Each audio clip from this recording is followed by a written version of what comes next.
The bullet was never meant for his heart, but the crack of the gunshot split the night and made Bruno Mars realize one thing. Somewhere, a prayer was being paid for at an unforgiving price. Rain fell with the bitter scent of asphalt, slapping the city lights until they shimmered like open wounds. Bruno ran, not toward a stage, not toward applause, but away from the iron door he had just slammed shut with the last of his strength. On his hands was blood that wasn't his. In his ears, the echo of a scream he didn't recognize yet somehow knew, like a song he had written and tried to forget. "Don't stop," the voice trembled, caught between anger and fear. A woman's voice. A voice that made Bruno's steps falter for a fraction of a second, long enough to remember how he had stopped believing in miracles. They hid beneath the awning of a closed cafe. Pink neon flickered, like a heart refusing its own rhythm. The woman, Rosé, held her breath, pressing her back to the wall, her blonde hair soaked and clinging to her cheeks. Her eyes did not beg, they calculated. A peculiar habit Bruno noticed instantly. Rosé always counted when she was afraid, as if naming stars in a sky she couldn't see. "Count to 10, she whispered to herself. "If they pass us, we live." Bruno wanted to laugh, a reflex that always surfaced when he stood on the edge of collapse, but only a rough breath escaped. He reached into his jacket, making sure the small, ring-shaped object was still there. Not jewelry, a memory, a wound he carried everywhere like an unresolved minor chord. Footsteps approached, then faded. Sirens wailed, then dissolved into distance. Rain returned to being just rain. The night swallowed its tension, leaving a cold that crept into bone. Rosé lowered her shoulders, her breathing finding its rhythm again. She turned to Bruno for the first time, and in that gaze was something sharper than fear, wordless recognition. She knew who he was. The world did. But tonight she didn't call him by a stage name or a legend. She addressed him with silence, and that silence felt honest. "Are you hurt?" Rosé asked. "No," Bruno replied too quickly. He always rejected pain before it could be named. They walked without a clear destination, along sidewalks slick with reflected light. The city smelled of stale coffee and gasoline. Bruno noticed the way Rosé touched her wrist every time the traffic light changed. A small ritual, perhaps to remind herself that she still existed. Between them stretched a distance carved by unspoken pasts. Bruno carried a secret that gnawed at his faith in love. At the peak of his career, he had lost someone not to distance, but to choice. He chose the stage, and the universe chose the consequences. Since then, he had written songs that made others believe, while he himself did not. Rosé bore a different kind of trauma. She grew up surrounded by voices that praised her yet bound her. Every compliment was an unwritten contract, every smile a promise not to fall apart. She feared silence, because silence gave her room to miss something she had never truly had, being loved without conditions. They stopped at an old studio whose door stood unlocked. Inside, the smell of damp wood and overheated cables greeted them. A single bulb hung overhead, swaying gently. Bruno switched it on. Light spilled over a worn piano, notes asleep, waiting to be awakened. Rosé sat without being asked. Her fingers touched the keys, hesitant then sure. One chord was born, fragile yet honest. Bruno stood listening, feeling something crack in his chest, not break but open. "Why did you help me?" Bruno finally asked. Rosé didn't stop playing. "Because I know what it feels like to be chased by something you can't explain to anyone." The notes multiplied. Outside, the rain became a metronome. Bruno joined in, his raspy voice finding a home between Rosé's chords. They weren't singing for the world. They were singing for themselves, and somehow that was far more frightening. Time flowed without clocks. The night's tension dissolved into a sweet exhaustion. There was no betrayal, no returning threat, just two souls lowering their weapons for a moment. When dawn began to peer in, Rosé stood. "This isn't a beginning," she said, honest without bitterness. "But maybe it's a chance." Bruno nodded. He felt an old prayer he had thought too late now standing at the threshold, asking for nothing but the courage to open the door. They parted without promises. The city grew loud again. Yet in Bruno's chest, a small belief breathed. Love might arrive late, he thought, But when the universe finally surrenders, it arrives with the right reason. The door slammed harder than Bruno intended, the echo ricocheting through the narrow hallway of his apartment like a challenge thrown at the universe itself.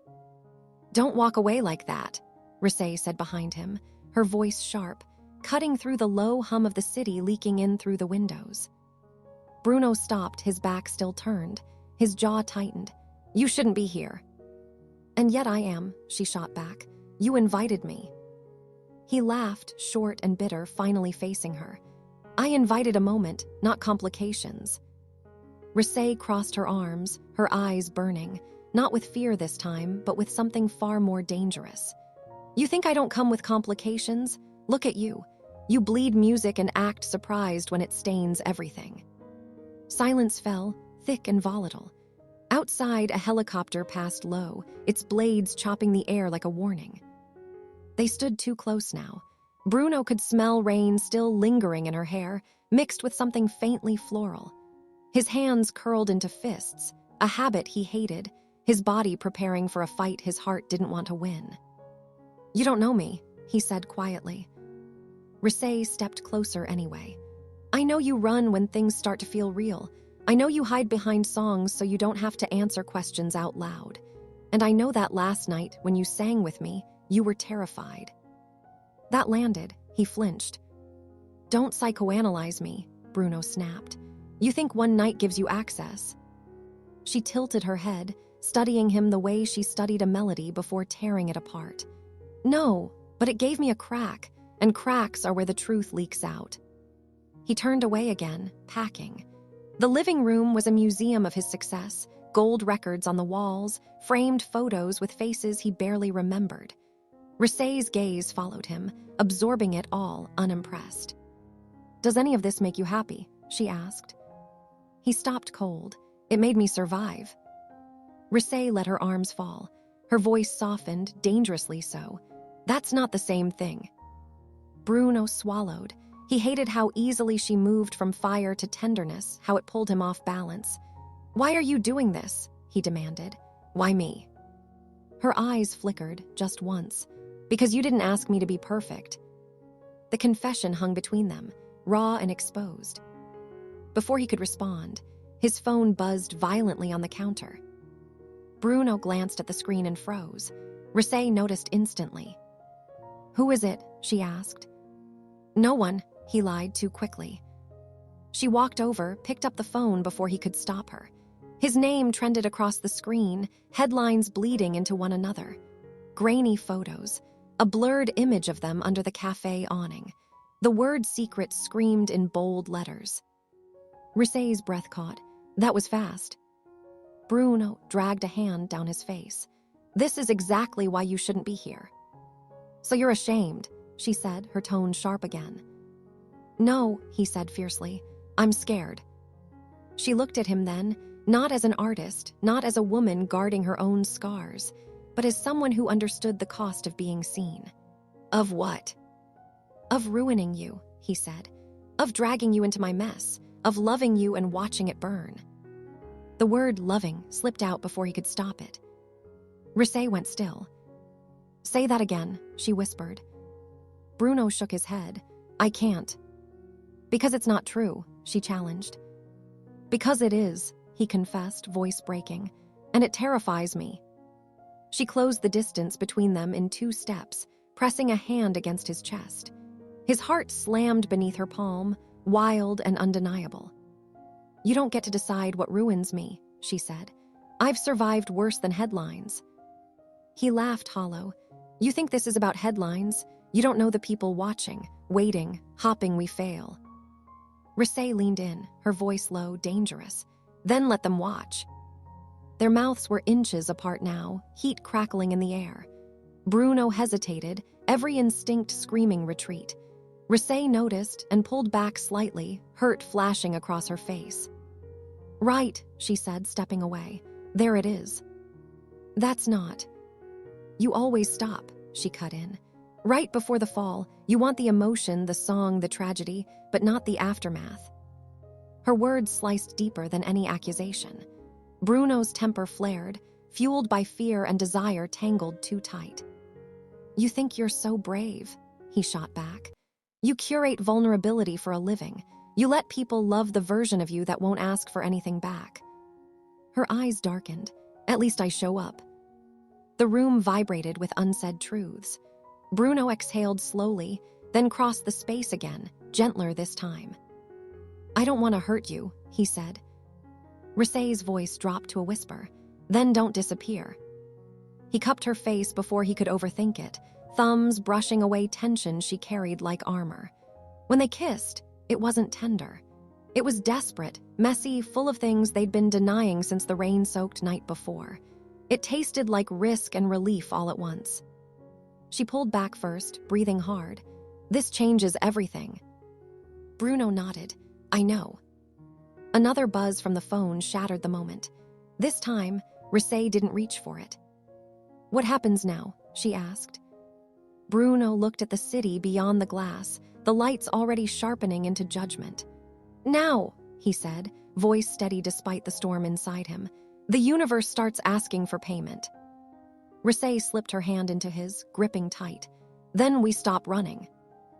The press conference room smelled like cold metal and recycled air, and Bruno could feel the tension crawling under his skin before a single question was asked. Rosé sat beside him, legs crossed, posture flawless, a calm that looked practiced but wasn't effortless. Up close, Bruno noticed the tiny tremor in her fingers every time a camera shutter snapped. She hid it well. He wondered how many times she'd learned to do that. "Are you officially together?" A reporter shouted, voice slicing through the room. Bruno leaned forward before Rosé could speak. "We're here to talk about music." Another voice cut in immediately. "Is this collaboration just a cover for a relationship that started behind closed doors?" Rosé inhaled sharply, then smiled, a smile that didn't reach her eyes. "Nothing about our work has ever been hidden." Bruno turned to her, surprised by the steel in her tone. She met his gaze for a brief second, a silent exchange heavy with unspoken agreement. "Don't back down." A journalist stood, holding up a tablet. "Then explain these messages.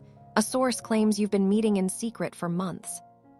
Bruno felt heat rush to his neck. "That source is lying." "Are they?" the journalist pressed. "Because the timestamps." Rosé leaned into the microphone. "Let me be very clear," she said, her voice steady, controlled, dangerous. "If you want a scandal, invent one about my silence, but don't confuse your hunger for chaos with the truth of our lives." A murmur rippled through the room. Bruno's heart pounded. He hadn't expected her to draw blood. When it was over, when the lights dimmed and the noise dissolved into hallways and whispers, they were escorted through a back exit. The door slammed shut behind them, and suddenly the world narrowed to a concrete corridor and the sound of their breathing. Rosé turned on him. "You knew this would happen." "Yes," he admitted. "I just hoped it wouldn't be this fast." She laughed once, sharp and humorless. "Welcome to my normal."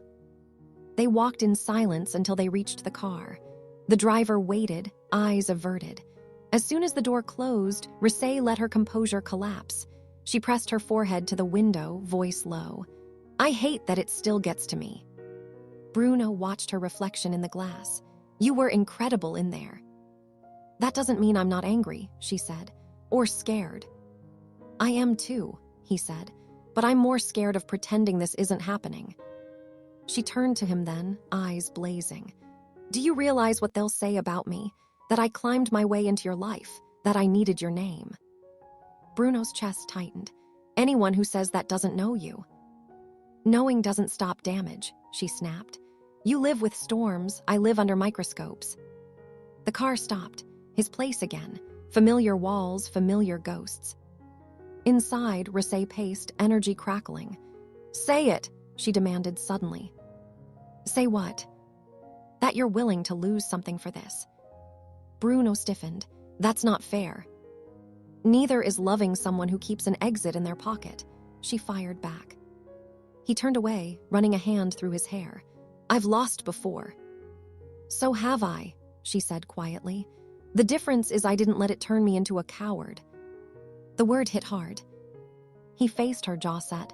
You think this is fear. This is experience. She stepped closer, eyes glossy but defiant. Then use it to stay. Silence stretched, electric and fragile. Bruno felt the weight of years pressing down, songs written in isolation, nights filled with applause that couldn't hold him. He looked at Rosé and saw something terrifyingly real, a future that wouldn't let him hide. I can't promise safety, he said. I can promise honesty. She studied him, searching for the lie. Finding none, her shoulders sagged. That might be worse. He reached for her hand, slow, giving her time to pull away. She didn't. They sat on the floor, backs against the couch, the city humming beyond the windows. Rosé spoke into the quiet. When I was a kid, I used to believe love arrived exactly when you were ready. Bruno smiled faintly. I believed it arrived when you deserved it. And now? Now I think it arrives when it's brave enough to stay. She leaned her head on his shoulder.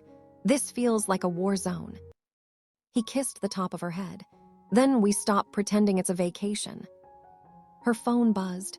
She checked it, face draining of color. My team wants me to deny everything, say we're just experimenting creatively. Bruno closed his eyes. The familiar pull to protect himself screamed loud.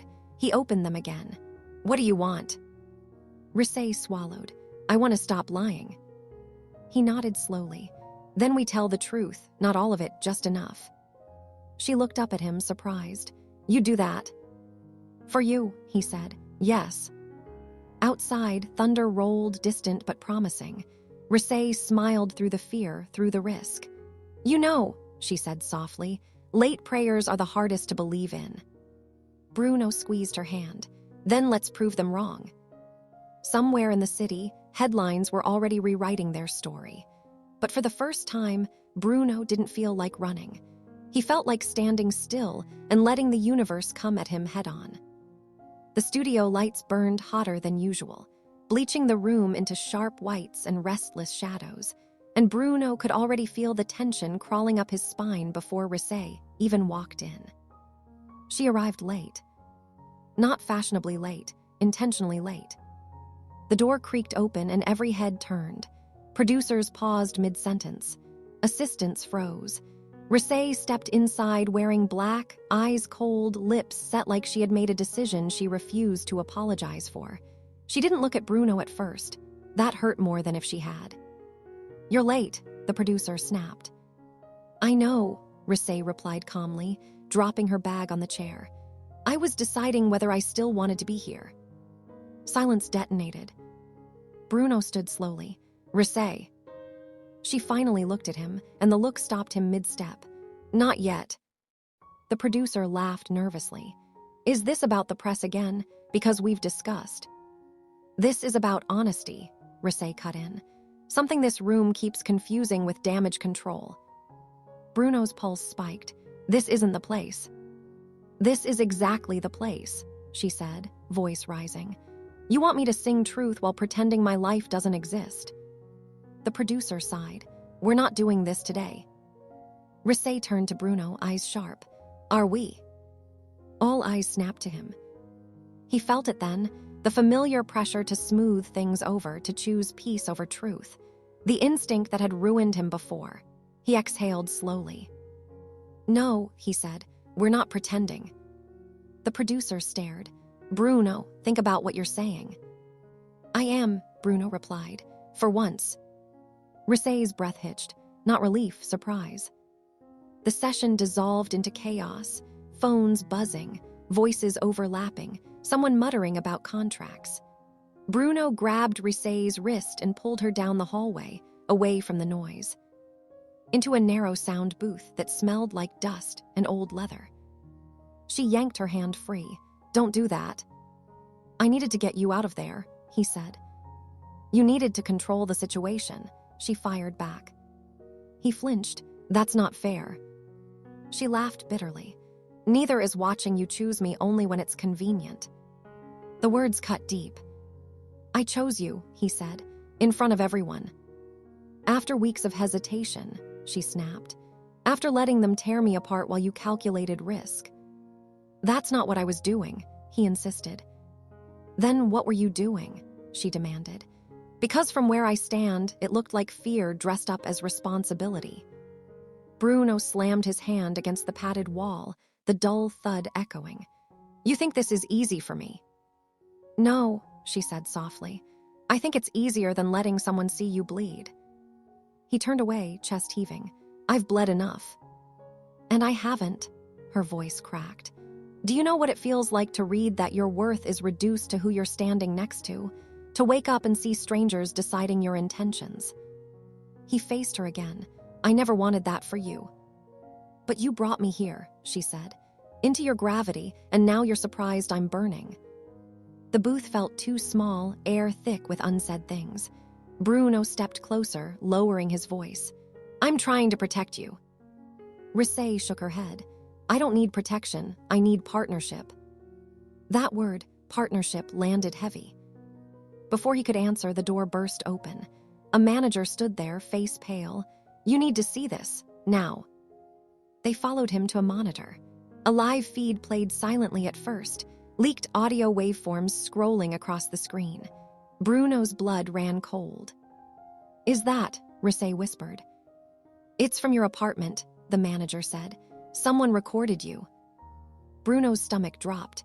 The sound came on. Their voices, intimate, unfiltered. I'm scared of loving you, Bruno's voice echoed through the room. Rosé's voice followed, softer. Then stay scared, just don't leave. The room felt like it imploded. Rosé covered her mouth. They stole that. Bruno's hands shook. Rage surged, sharp and blinding.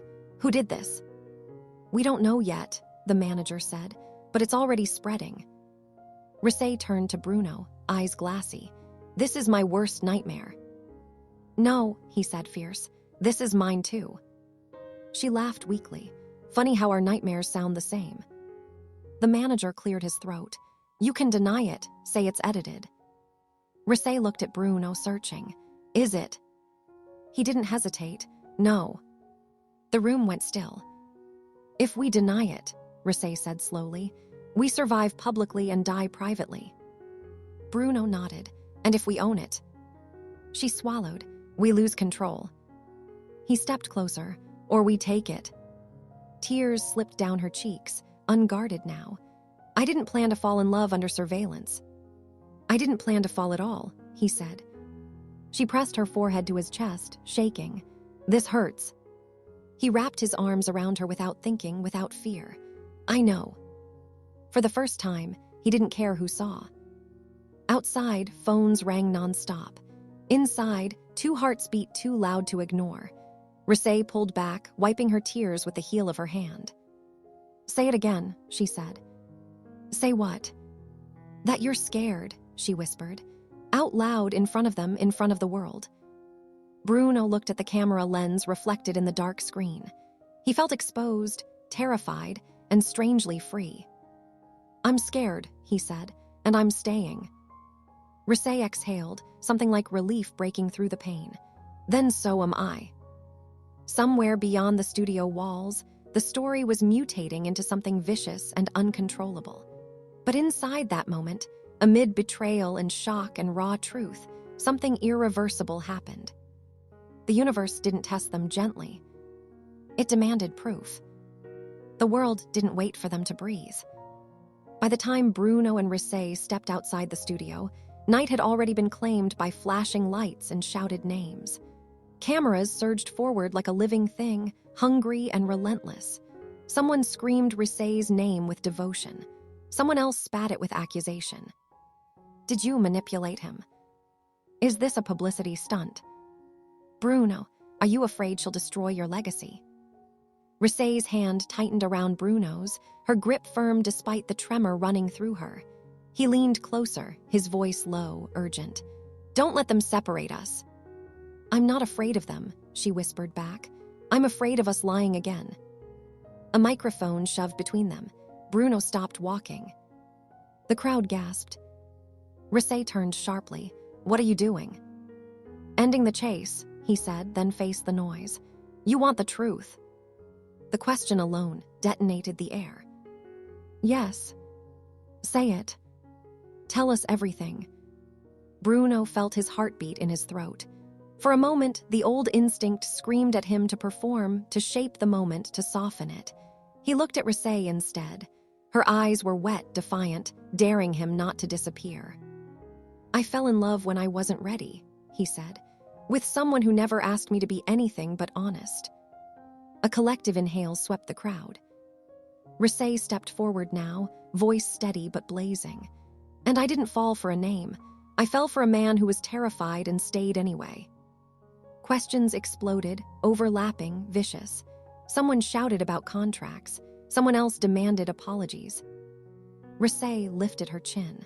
"You don't get to rewrite my feelings into a scandal." Bruno felt something inside him finally give. Not break, but release. Years of guarding, calculating, surviving peeled away. "This isn't a song," he said. "There's no chorus to save us, just choice." They left then, pushing through the chaos, hearts pounding, hands still locked. The car door slammed, sealing them into sudden quiet. Rosé laughed shakily, then covered her face. "We just set fire to everything," she said. Bruno let out a breath that felt like the first real one in years. "Yeah." She looked at him through her fingers. "Are you okay?" He nodded slowly. "I think I finally am." The aftermath was brutal. Sponsors hesitated. Schedules collapsed. Opinions split the world in half. Love letters and death threats arrived in the same hour. There were nights Rosé woke up shaking, counting breaths in the dark. Nights Bruno sat on the studio floor, staring at a piano, afraid he'd ruin them both. And then there were mornings. Mornings where Rosé sang barefoot in the kitchen, voice soft and unguarded. Mornings where Bruno wrote music without thinking about charts or approval, just truth. They fought loudly, painfully, but they fought facing each other, not running. One evening, months later, they stood on a quiet stage with no press allowed. Just dim lights, a piano, and an audience that didn't know what to expect. Bruno spoke first. "This song was written in the middle of fear."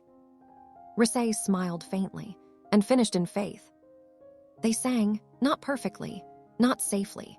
The notes carried everything they'd survived, the betrayal, the exposure, the terror of choosing love too late and anyway.